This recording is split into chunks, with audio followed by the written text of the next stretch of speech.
Shalom, hari ini kita akan renungkan kitab Yesaya pasal 51, teksnya ayat 12 sampai 23, dan sudah bagi dua paragraf. Paragraf yang pertama, ayat 12 sampai 16. Tuhan mengingatkan umatnya akan Ia sendiri penghibur mereka, Tuhan semesta alam, dan merekalah umatnya. Paragraf yang kedua, ayat 17 sampai 23. Tuhan akan mengambil dari tangan umatnya piala dengan isinya yang memusingkan, tetapi Ia akan memberikannya ke tangan orang yang menindas umatnya. Kesimpulannya, Allah berkata, "Akulah aku, Ia sendiri penghibur bagi kita." Tuhan membentangkan langit dan meletakkan dasar bumi. Ia juga berkata kepada umatnya akan tidak takut atas penindas yang akan segera mati dan dibuang seperti lumpur. Tuhan akan segera bebaskan mereka, tak akan kekurangan makanan, supaya menyatakan bahwa kita adalah umatnya. Pernah Yerusalem habiskan cangkir yang diisi kehangatan murkanya dan jatuh dalam kebinasaan, keluntuhan, kelaparan dari pedang Babel. Namun Tuhan berfirman, "Aku mengambil dari tanganmu piala dengan isinya yang memusingkan, tetapi aku akan memberikannya ke tangan orang yang menindas engkau." Itu orang yang menindasnya kepada Babel, maksudnya Babel akan dibinasakan. Ajaran tentang Allah. Pertama, Allah berkata, "Akulah aku." Ia sendiri penghibur bagi kita. Ia sendiri membentangkan langit dan meletakkan dasar bumi. Kedua, Tuhan akan segera bebaskan mereka, tak akan kekurangan makanan, supaya menyatakan bahwa kita adalah umatnya.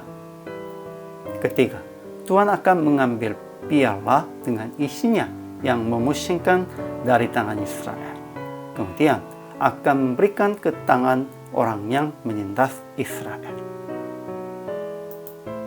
Ajaran tentang manusianya. Pertama, umatnya tidak usah takut, sebab Tuhanlah penghiburnya. Dan mereka yang menindas Israel akan segera mati dan dibuang seperti lumpur. Kedua, pernah Yerusalem habiskan cangkir yang diisi kehangatan murkanya dan jatuh dalam kebinasaan, keluntuhan, kelaparan dari pedang Babel. Ketiga, dari semua anak-anak yang dilahirkannya tidak ada yang membimbing dia, dan dari semua anak-anak yang dibesarkannya tidak ada yang memegang tangannya. Keempat, anak-anak Israel sudah terlentang kelusuan di semua ujung jalan seperti lumbu hutan kena jaring. Mereka diliputi kehangatan murka Tuhan dan hardik Allah. Aplikasinya.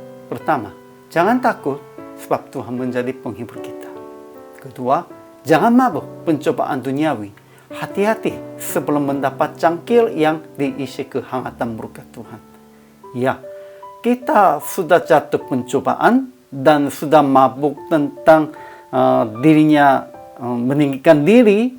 Begitu, pasti kita mendapat cangkir yang diisi kehangatan murka. Hati-hatilah. Ketiga, berdoa dan berbuat sesuai dengan kebenaran Tuhan, supaya keturunan kita hidup di dalam Tuhan dan tidak mendapat malapetaka, kebinasaan, dan keruntuhan karena dosa kita. Jadi PR praktik hari ini, jangan mabuk dengan apapun di luar Tuhan, dan berbuat dengan kebenarannya, supaya anak-anak kita juga hanya mengikuti jalan Tuhan. Ya, kalau kita sudah dihabiskan dan dibinasakan, anak-anak pun, keturunan pun juga pasti akan mengalami kesulitannya. Janganlah begitu. Janganlah mabuk tentang pencobaan dunia ini.